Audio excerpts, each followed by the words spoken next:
So what questions are on your mind about the whole topic of the growth roadmap? So, Martin. I have to walk a long way now. No problem, no problem. Here. I have a question about just like measuring the success of ideas. For example, I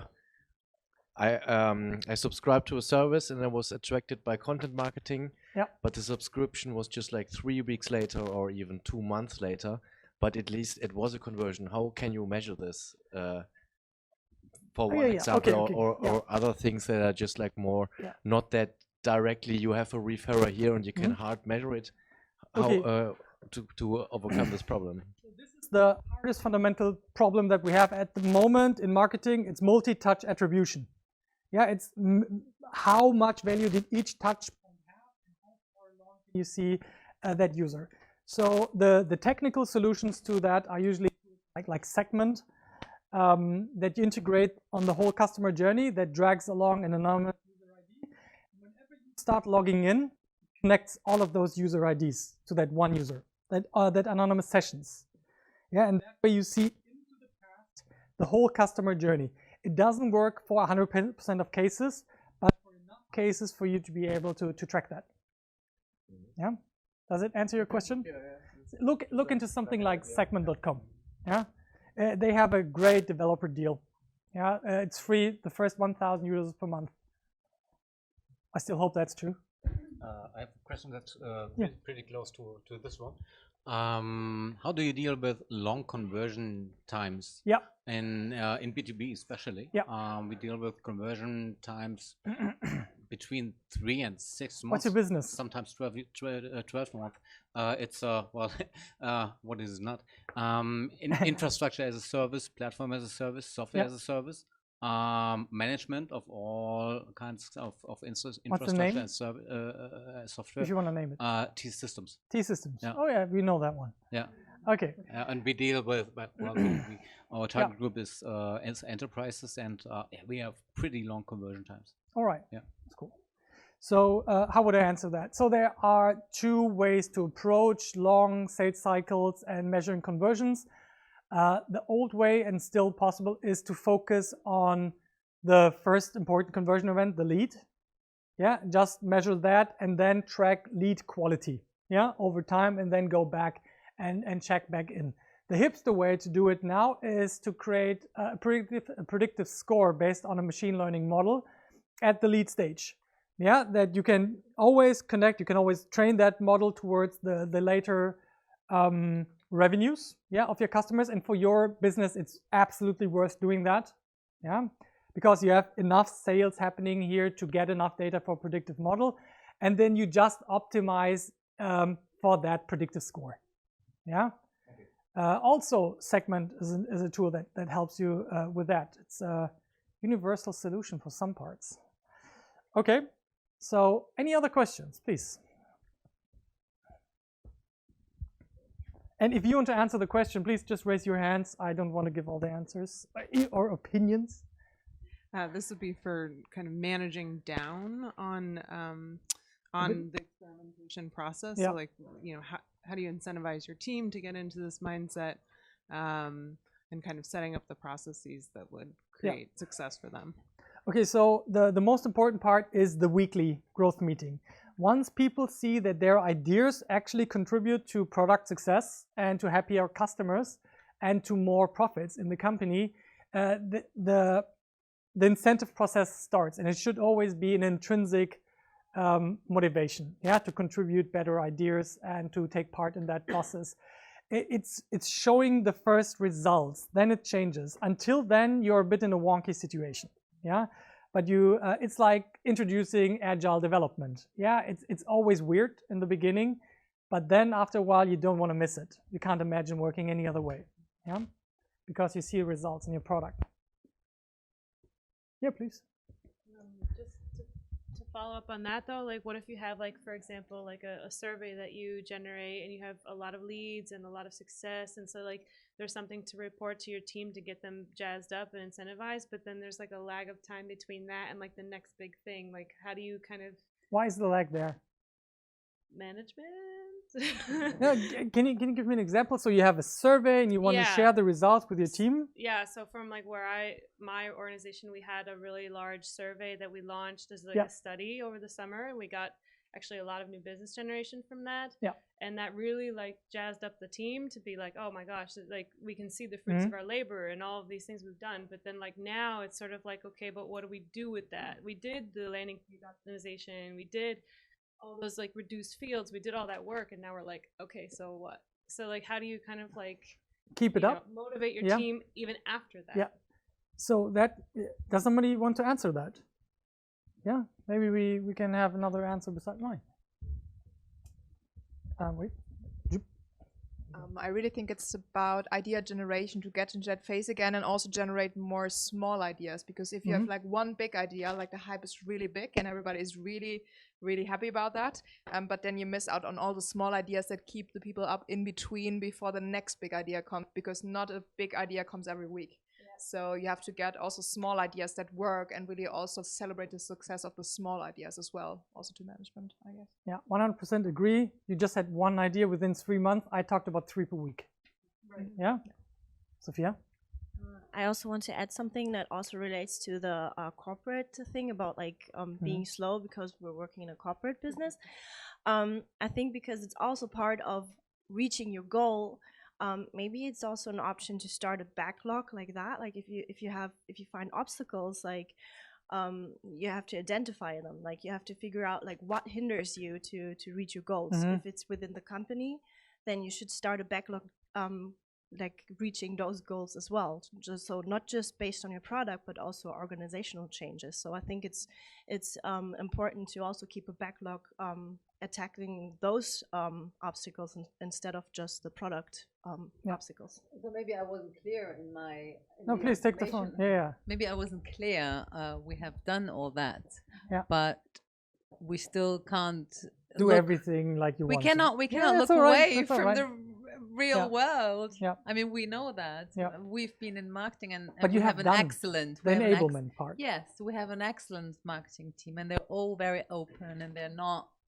You know, there are no pirates, but they're rebels. That's fine. We agree with rebels as well. Yes, we are rebelling in the whole organization. Okay. But I'm just not looking away. We just can't. We have to face it. And then that's true. God damn it! Yeah, no. I hate it that it's true. Yeah. Nasli, about that? I want to ask you, how do you compare eBay with other like Google Analytics? How could you compare the advertisement of eBay with that? What do you mean by advertising of eBay? You mean the eBay, the marketplace thing? Yes, we could like sell also on that platform. Okay, how do you track on the sales on eBay? How could we compare them? Compared to what? Google ads. Like Facebook ads against Google ads? Or eBay ads, yeah. Yeah. Good question. Good. We have the same problem usually in the fulfillment by Amazon business. Yeah. Because Amazon just doesn't give you the data back, and you can't. You simply can't. You have to create separate listings.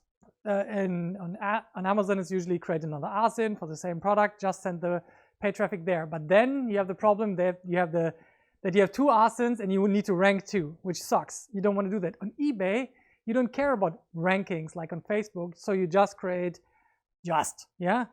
two different listings. One gets only paid traffic. You can't ever avoid that it gets organic as well. You can't.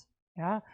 But then you can compare. Oh yeah, I give the same amount of budget and love to the two clone listings. One is Google Ads, one is Facebook Ads, and then you can get ideas for the difference in performance. Yeah.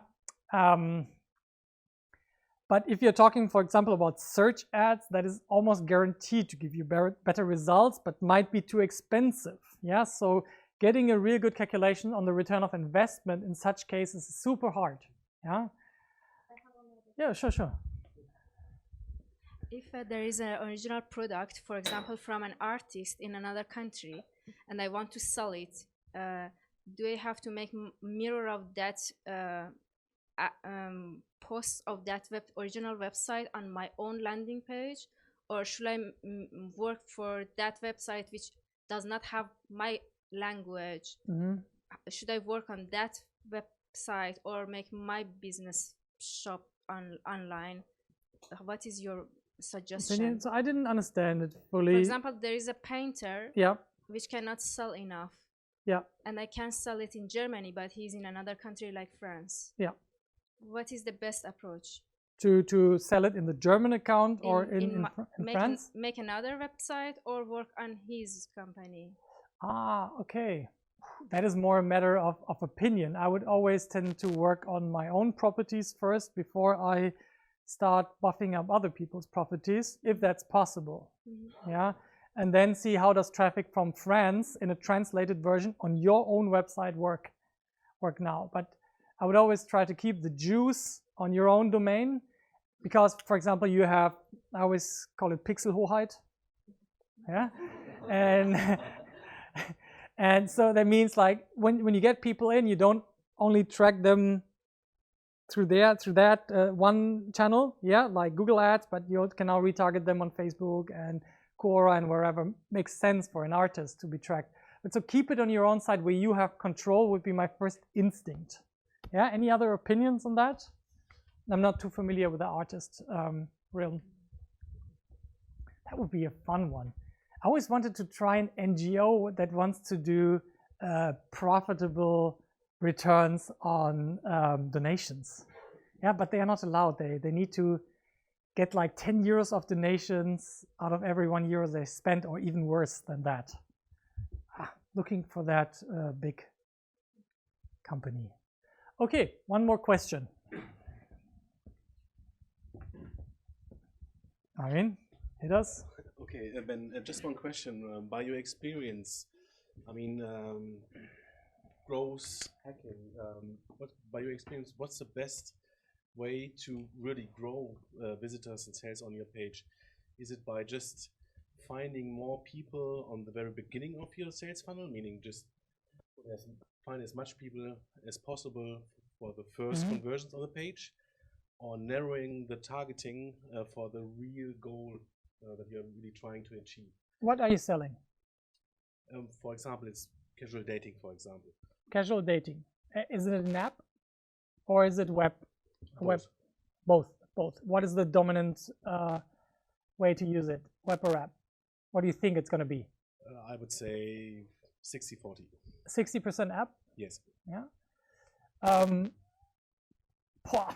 But it was more a question in general. Yeah. By your experience, have you generated better results by optimizing the number of, let's say, incoming visitors at the beginning of the funnel? I have an answer for that. I know what you mean. So the question is like, how would you prioritize that as well in your growth efforts? I prefer to work from the highest probability conversions to the lowest probability. That means that I first work on the people that are most likely to convert, that are furthest along the journey. I fix that up. I do everything. Let's say checkout optimization. Checkout optimization on a dating app could be something else. And then I move further and further along into the cold traffic realm. You first need to prove that it's working with the warm traffic, and then colder. That is my general approach. If you start with the cold, very cold, unfamiliar traffic first, it's very unlikely that you hit. But the other side of it is the colder the traffic, the larger the audience. And there's a big benefit. But I would go from the hottest to the coldest leads, because every optimization that you do here also benefits the cold people later. So that's why I go from the inside out. That's my strategy. So in your case, you're maybe asking for like concrete ways to do it. On a dating app, I think you need to consider recommendation systems. It is one of the few cases where virality is a reasonable approach, to go. Social search I would completely ignore probably for dating, because you have no chance against your competitors.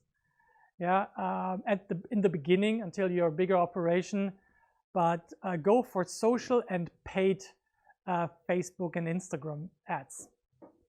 Maybe even look into TikTok. I think it's going to be super cheap here in Germany because nobody's advertising yet. Out of our area. Or is anybody advertising already on TikTok?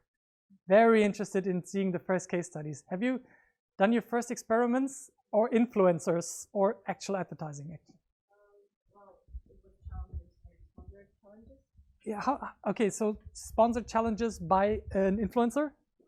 Well, like because we're part of RTL, so of course we have lots of like popular faces known from the TV, so we can use those faces on TikTok to promote different challenges.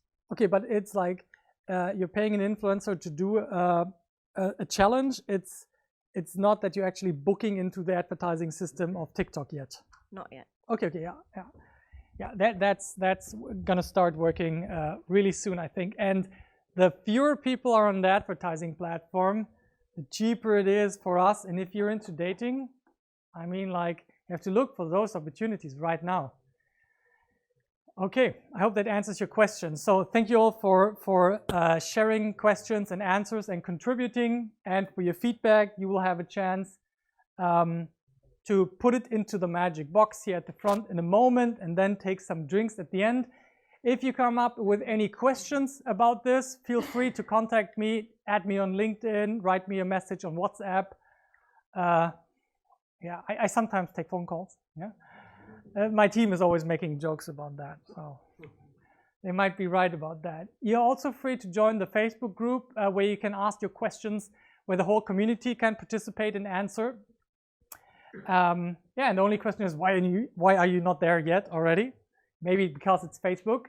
If you're also looking for an interesting challenge for your own growth marketer career, I can recommend the Gedankentanken team. Is anybody here from the Gedankentanken team to take some questions later? Then you can ask me. I've been working with them for half a year quite intensively. So if you're interested in jobs there, just feel free to ask me. They are always on the hunt for people who look for a challenge. Yeah. Beside that, who else is here on the hunt for more growth marketers? I'm just curious, like, if people are here looking for talent. Yeah, I see some head bobbing. Yeah, you guys. Okay, just interested in seeing that. So if you want to join the full workshop program, we got them set up so you can do it once a quarter, and we just drill you down to the basics of the growth marketing skill set. It's just an opportunity for us to go a bit deeper than those meetups we have here. If you have questions about that, you can ask me or Matti. He's the guy who usually manages that. And yeah, I thank you for sharing your business goals, and I hope you have an awesome 2020. And that gives us some time to again say thank you to the, oh yeah, I forgot the winner, right? To thank the crew who made this possible. Thank you guys again that you made such a beautiful event.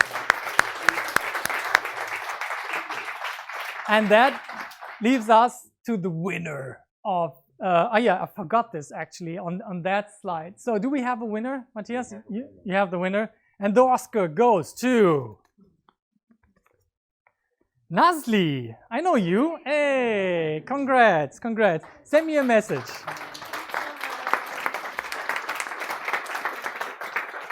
So send me a message, yeah, and then you get a 100% discount code, and you can take any workshop whenever you like. Yeah, love to see you there. By the way, do you speak German? Yeah. A little bit, both. Okay, so yeah, workshops are usually in German until we have somebody in there who doesn't. Yeah, but mostly they are in German in case you were asking. So crew, thanks again. And yeah, that leaves us to the final point of the agenda, really celebrating the results that we have, enjoying the pirate-ishness that we have here. Let's have some meet and greet over there at the bar. Thank you all for coming.